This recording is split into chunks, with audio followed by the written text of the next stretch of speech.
Hola, saludos a todos, mi nombre es Adriana Lozano y yo les voy a hablar acerca de una segunda parte de lo que es el proceso de tratamiento de aguas industriales.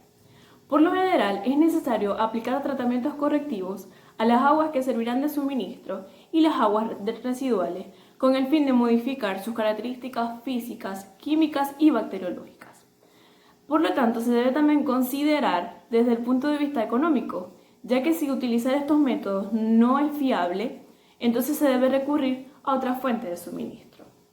Para ello se utilizan lo que son las operaciones industriales, como lo son las operaciones y los procesos unitarios. Una operación unitaria es una transformación de índole físico o físico-químico, como lo es como ocurre en lo que es la sedimentación y la filtración, cuyos procesos se explicarán más adelante. Y los procesos unitarios son aquellos de transformación química, como ocurre con lo que es el intercambio iónico, la coagulación, la precipitación química, entre otros. En la siguiente tabla se puede observar los tipos de contaminantes en el agua natural y residual. Estos contaminantes pueden ser sólidos en suspensión flotantes o grandes, sólidos en suspensión pequeños y coloidales, sólidos disueltos, gases disueltos y líquidos no mezclables. En el agua natural, estos contaminantes pueden ser hojas, ramas, arcilla, limo y microorganismos. Además, pueden afectar la alcalinidad, dureza y ácidos orgánicos. También tenemos gases como el dióxido de carbono y el sulfuro de hidrógeno, y líquidos no mezclables como las grasas y los aceites. En el agua residual, algunos contaminantes pueden ser el papel, el trapo, la arena, moléculas orgánicas grandes, partículas del suelo y microorganismos. También compuestos orgánicos y sales orgánicas y el sulfuro de hidrógeno. Una planta de agua es una instalación donde se han combinado una serie de unidades y equipos con el fin de corregir impurezas. Se diseñan en función de los tipos de impurezas que deseamos corregir y el uso a la cual deseamos destinar el agua. En las plantas de tratamiento de agua es necesario llevar un control de los químicos y suministros que serán utilizados para garantizar las condiciones de calidad del agua. Es por ello que se realizan una serie de pruebas a nivel de laboratorio para determinar las cantidades óptimas de suministro que se dispensarán durante el tratamiento y los tiempos de duración en las etapas de coagulación y flooculación a las cuales estará sometida el agua. Estas pruebas son las denominadas pruebas de jarra, ya que estas nos permiten fijar un tratamiento específico que corrija o mejore las impurezas del agua. Además, permite determinar la dosis de sustancias químicas mínimas, medias y máximas para fijar las capacidades y rango de los equipos de dosificación. Este equipo está provisto de 6 jarras o compartimientos en donde se colocará la misma cantidad de agua y posteriormente se añadirán a cada uno diferentes concentraciones de coagulante y flocoagulante para luego iniciar un proceso de agitación controlada. Se deja pasar un periodo de tiempo y se iniciará con una agitación a bajas revoluciones para posteriormente dejar sedimentar. Una vez sedimentados los sólidos, se toma una muestra de cada recipiente y se determina la turbidez. Se comparan los resultados obtenidos y se optará por la opción que presente un menor grado de turbidez. Los tratamientos de aguas industriales se pueden clasificar de acuerdo a su naturaleza y a su secuencia. Según su naturaleza, tenemos los tratamientos físicos como lo son la sedimentación, filtración, absorción, desorción, extracción y ósmosis inversa. Y los tratamientos químicos como la coagulación, flooculación, precipitación química, oxidación, reducción, reducción electrolítica e intercambio iónico. Y los tratamientos biológicos, que son aquellos que usan microorganismos que se nutren con diversos compuestos de los que contaminan las aguas. En esto sucede es que se forman flóculos que por agregación de microorganismos son separados en forma de lodos. Estos pueden ser aerobios o anaerobios. La otra clasificación es de acuerdo a su secuencia. Entre estos se encuentran los tratamientos primarios, secundarios y terciarios. Los tratamientos primarios son aquellos que eliminan los sólidos en suspensión presentes en el agua. Los principales procesos físico-químicos que pueden estar incluidos en este tipo de tratamiento son la sedimentación, flotación, coagulación, floculación y la filtración.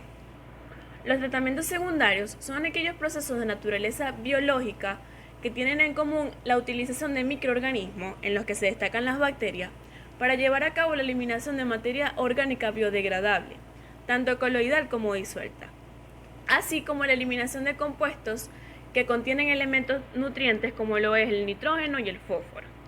Esto se pueden realizar de dos maneras, ya sea por procesos aerobios o procesos anaerobios.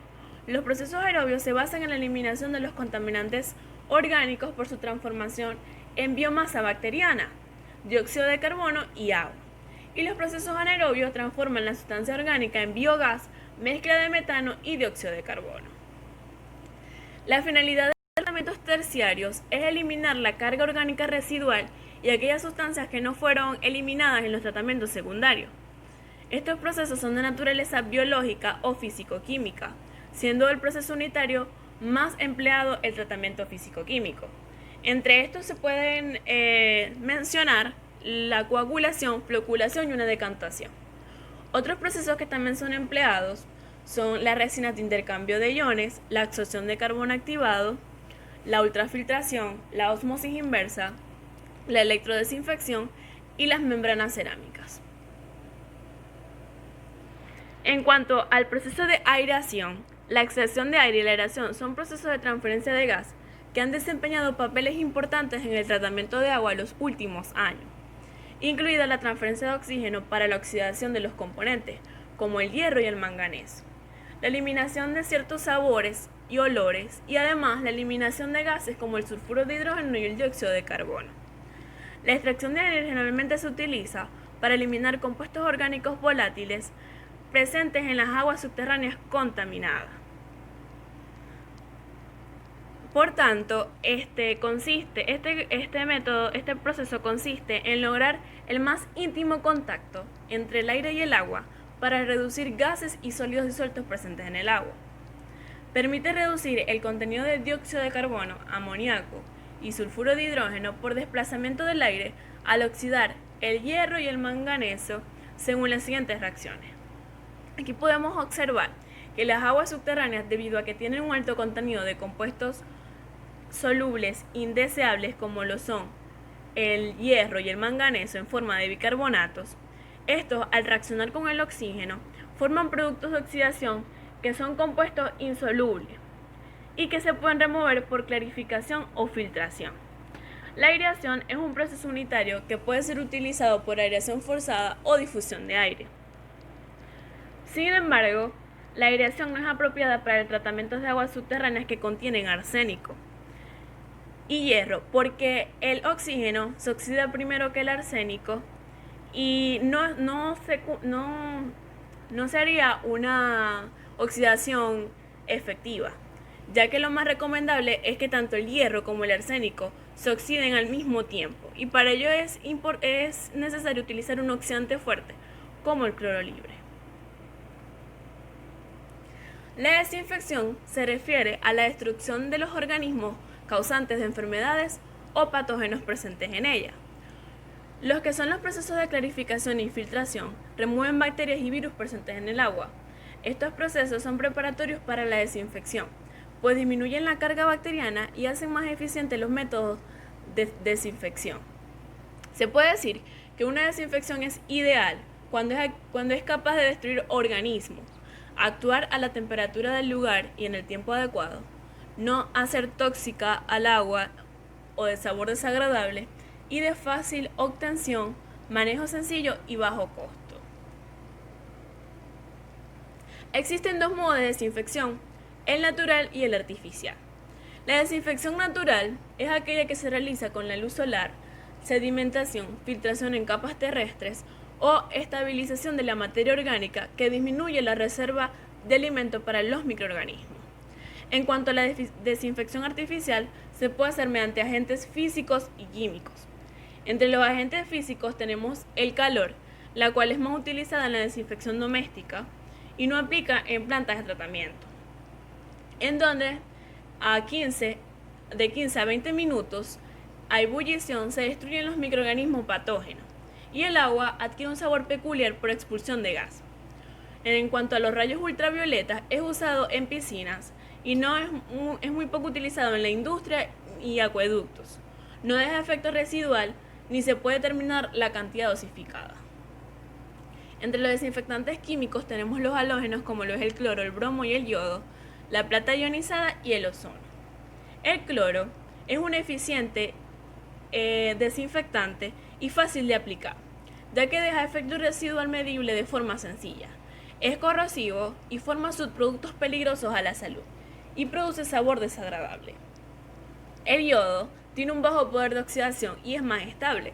Sus residuales se conservan más tiempo, no forma iodoaminas y le da un sabor medicinal al agua a una concentración mayor de 1 miligramo por litro. Es igual de eficiente que el cloro para destruir coliformes y es más efectivo para matar amibas y menos efectivo para inactivar virus. Ahora tenemos lo que es el proceso de cloración. La desinfección de agua con cloro se realizó por primera vez en 1908 en Chicago por la compañía de agua de Jersey City, en donde se consiguió eliminar muchas enfermedades transmitidas por el agua, como el cólera, fiebre tifoidea, disentería y hepatitis A. La cloración es un proceso usado para el control microbiológico de bacterias, virus y hongos, además de eliminar o controlar compuestos y sustancias indeseables, como lo es la oxidación del hierro, el manganeso, el sulfuro de hidrógeno, la remoción de amoníaco, materia orgánica, el color, control de sabor y olor del agua. El cloro se puede suministrar al agua como gas, hipoclorito de sodio y calcio y diclorohidantoína. El ácido hipocloroso es de tamaño molecular pequeño y es eléctricamente neutro, por lo que puede pasar fácilmente por la membrana celular del microorganismo. En cuanto al hipoclorito sódico, es un desinfectante que se utiliza desde el siglo XVIII y que popularmente se conoce como lejía. A nivel industrial se obtiene por reacción del cloro gas con una solución de hidróxido de sodio.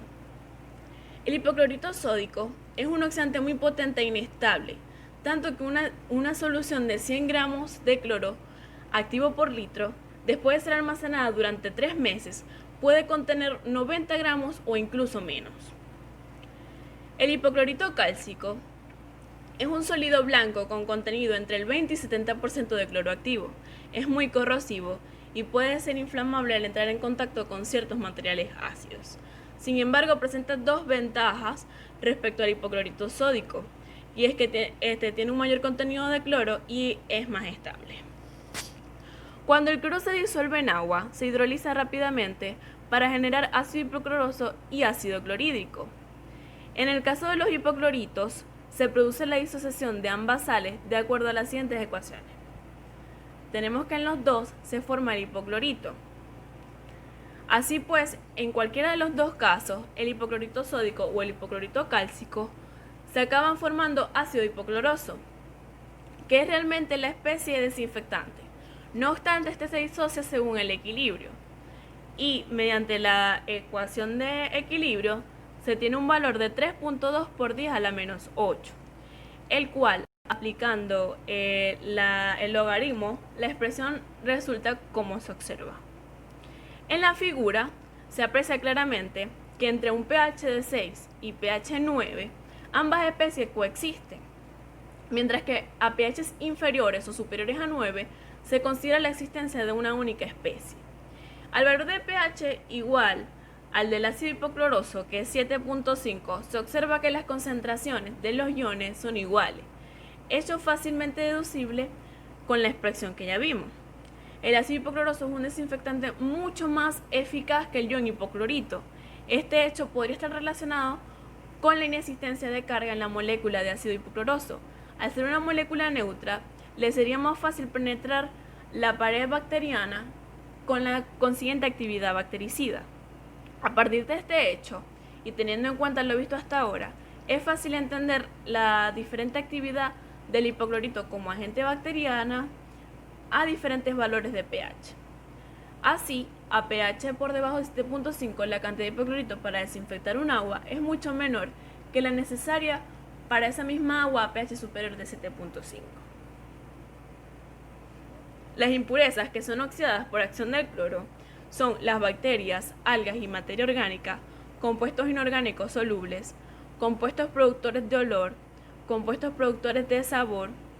Es efectivo contra un amplio rango de organismos a relativamente bajos tiempos de contacto y dosificaciones, proveen desinfección residual, puede ser removido con carbón activado y puede ser usado como un oxidante, ya que ayuda en la coagulación, a la remoción de partículas microscópicas y coloidales.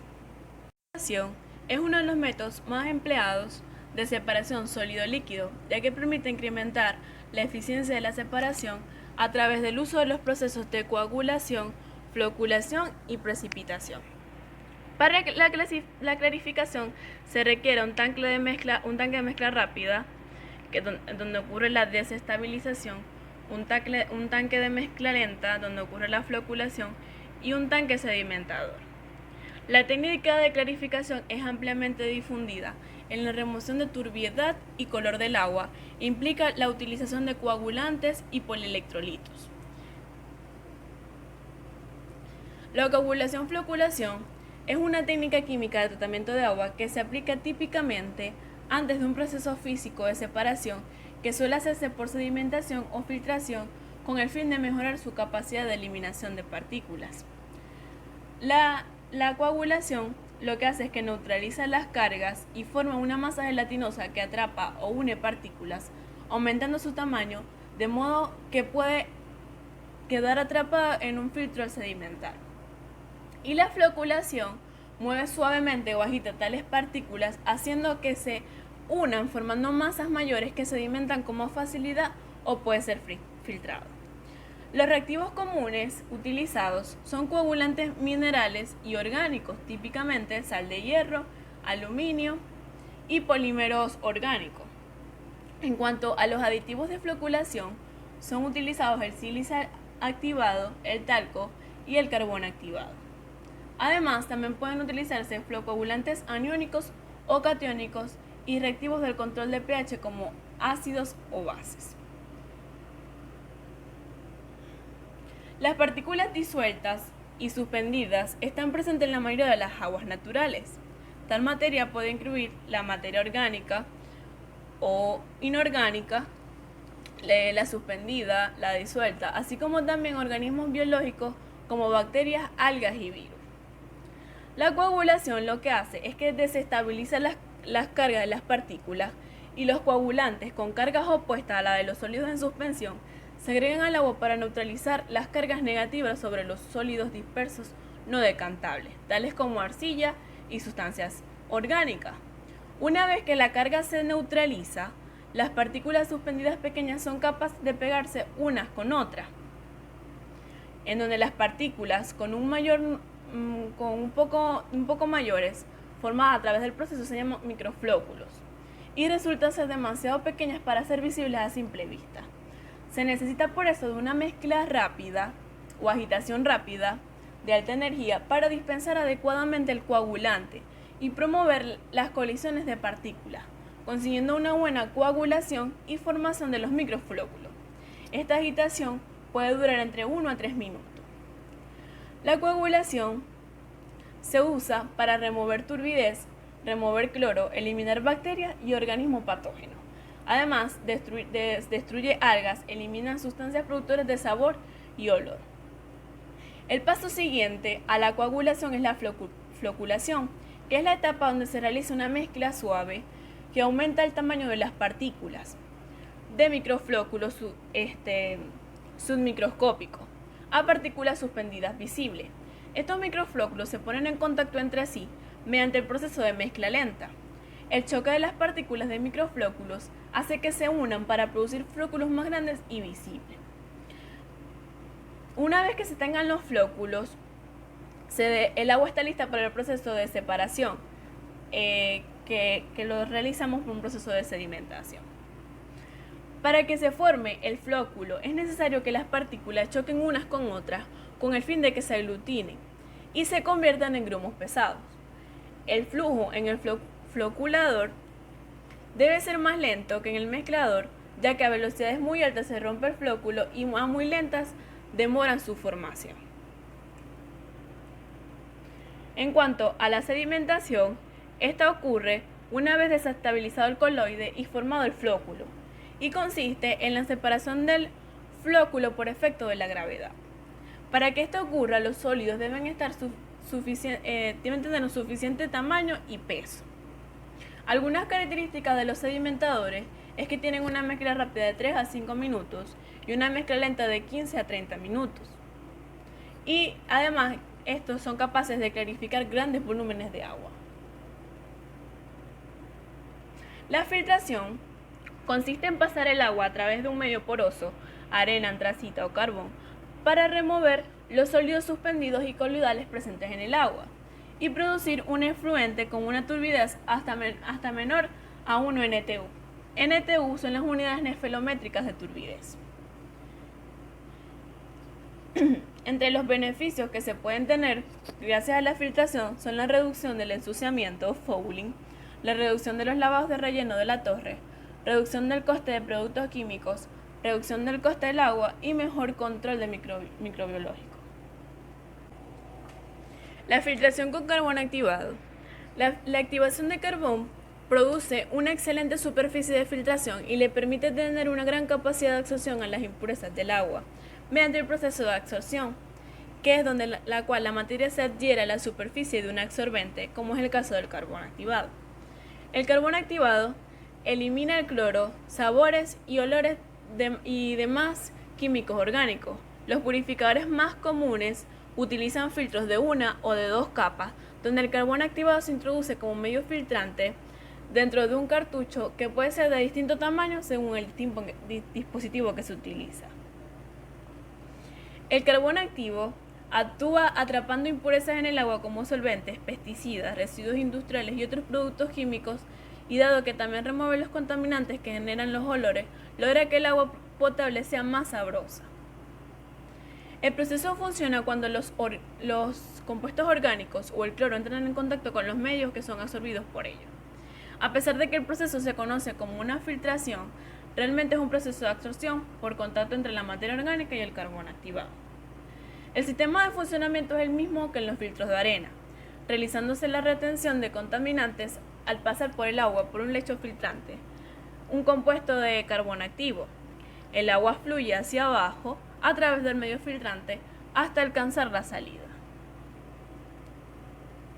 La suavización por precipitación se efectúa mediante la adición de productos químicos al agua, los cuales reaccionan con compuestos de calcio y magnesio solubles que causan la dureza de la misma, formando compuestos insolubles que precipitan y pueden ser removidos. Los procesos de ablandamiento que actualmente son practicados por su eficiencia y bajo costo de reactivos son el ablandamiento con cal y el proceso con cal y carbonato de sodio. En cuanto al proceso de ablandamiento con cal, este reduce la dureza del agua mediante el uso de cal, haciendo precipitar el bicarbonato de calcio como un carbonato. Esto es lo que ocurre. Si en el agua está presente el dióxido de carbono libre, se consumirá algo de hidróxido de sodio, de hidróxido de calcio, es decir, el cal, para convertir este bicarbonato de calcio y una cantidad adicional de carbonato de calcio. Entonces se obtienen lo que son el carbonato de calcio, o en caso de que haya presencia de magnesio, el carbonato de magnesio, los cuales son sales que son sales que precipitan y que se pueden separar.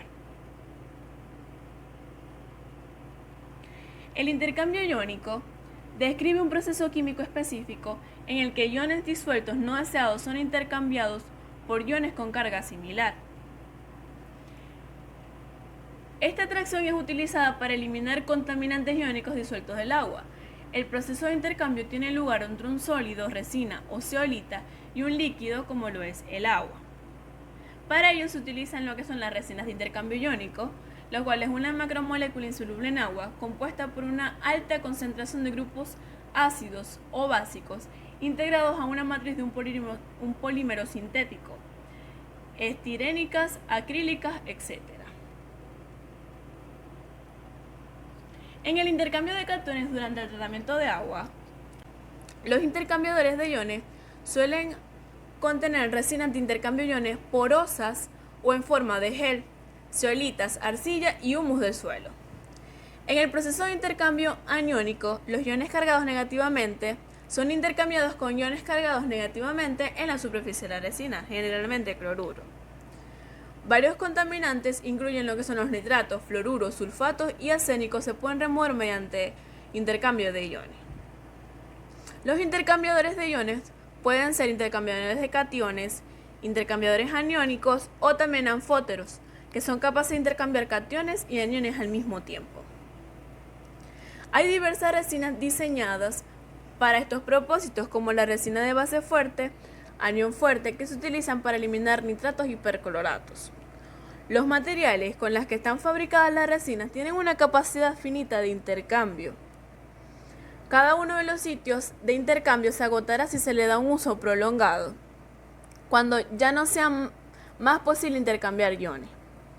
La resina deberá ser recargada o regenerada para restaurar sus condiciones iniciales. Las sustancias utilizadas para ello son el cloruro de sodio, el ácido clorhídrico, el ácido sulfúrico o el hidróxido de sodio. El intercambio iónico no solo se puede utilizar para eliminar la dureza del agua, sino que también es utilizado en la industria de alimentos y bebidas, en la hidrometalúrgica, en el acabado de metales, en la química y en la petroquímica, entre muchas otras. La eficiencia del intercambio iónico para el tratamiento de agua puede verse limitada por la incrustación de minerales, por la obstrucción de las superficies y por los problemas que contribuyen a la contaminación de la resina. En cuanto al proceso de desmineralización, se utiliza para producir agua a alta pureza requerida en calderas que funcionan a alta presión. Esta elimina los minerales del agua y los cationes son reemplazados por iones de hidrógeno y los aniones son reemplazados por iones hidróxido. Lo que sucede en la desmineralización es un proceso de dos etapas, uno conformado por una unidad catiónica y otro por una unidad aniónica. Estos se clasifican de acuerdo a sus grupos. Tenemos el catión de ácido fuerte, SAC, el catión de ácido débil, WAC, anión de base fuerte, SBA, y anión de base débil, WBA. En las unidades catiónicas se reemplazarán todos los cationes con el ion hidrógeno, el cual reacciona con el bicarbonato para formar ácido carbónico, el cual se puede remover posteriormente por desgasificación. Y una unidad aniónica que ya que sustituirá los aniones por el ion hidróxido, y aunque puede quitar el ion bicarbonato y el dióxido de carbono, el proceso de desgasificación generalmente es más económico. En cuanto al proceso de desgasificación, es cuando la cantidad de alcalinidad es grande, se utiliza un desgasificador para remover el dióxido de carbono formado después de la unidad catiónica y así reducir la carga de aniones a la unidad aniónica.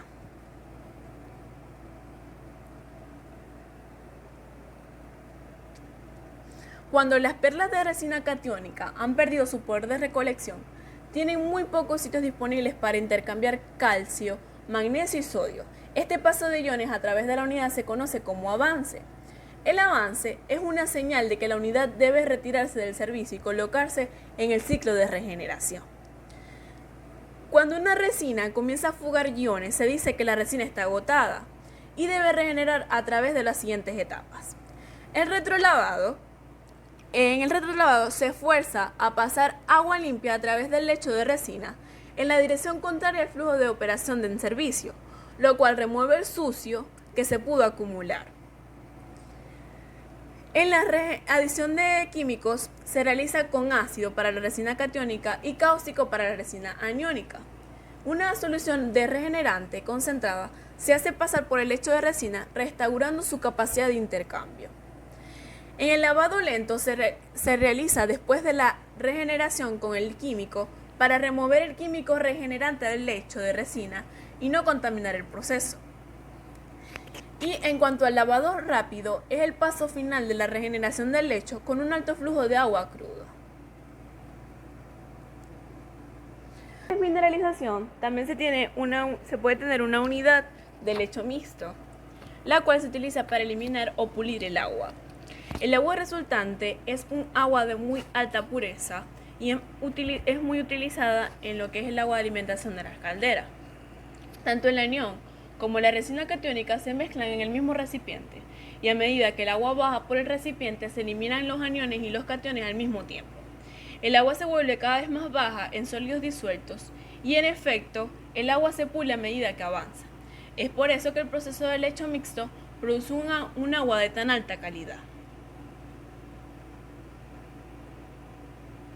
La ósmosis inversa consiste en hacer pasar agua a través de una membrana semipermeable a una presión diferencial elevada, que supere la presión osmótica, de manera que los sólidos disueltos se concentran de un lado de la membrana y del otro lado con agua a una concentración muy baja de estos productos. La calidad del agua producto dependerá de la alimentación y de la especificación del porcentaje de rechazo de sales a la membrana. Los sistemas de ósmosis inversa permiten diseñar diferentes configuraciones, ya sea para obtener una mejor calidad de agua producto, para aumentar el volumen de producción o para reducir el volumen de rechazo. Entonces, ¿cuál es la razón para instalar un sistema de ósmosis inversa? La verdad es que el resultado es la necesidad. Por lo menos, si tenemos que la Coca-Cola se hace con un agua que tenga más de 500 miligramos por litro de sólidos totales disueltos o más de 300 miligramos por litro de cloruro de sodio, esta va a tener un sabor desagradable. Por tendencia natural, el agua dulce traspasa la membrana hacia el agua salada, lo cual hará que se reduzca la concentración de sal. Pero ¿por qué el agua salada no pasa hacia el lado del agua dulce para reducir su concentración? La respuesta está en el diseño de la membrana, ya que los poros de la membrana se han diseñado de modo de que sean lo suficientemente grandes para permitir a las moléculas de atravesarlas libremente, pero demasiado pequeños para permitir el paso de las partículas de sal. Es por esto que se le llama una membrana semipermeable. Es permeable para algunas cosas como el agua, pero no otras como la sal. Este flujo cesa cuando la presión creada por el exceso de agua en el compartimiento de agua salada impide que más agua atraviese la membrana. Esta presión del punto de equilibrio, la cual detiene el flujo, se llama presión osmótica. Sin embargo, nuestro objetivo es recuperar el agua salada. Para ello tenemos que invertir el proceso de ósmosis, y es por esta razón que este método es el que utilizamos, que es el de ósmosis inversa. Entre las ventajas que podemos tener de este proceso es que la filtración mediante ósmosis inversa mejora el sabor, olor y apariencia del agua. Los sistemas de ósmosis inversa tienen muy pocas piezas móviles o reemplazables que hacen que los sistemas de filtrados por ósmosis inversa sean fáciles de limpiar y mantener. Además, eliminan los contaminantes de agua, incluidos nitratos, pesticidas, sulfatos, fluoruros, bacterias y productos farmacéuticos, arsénico y muchos más.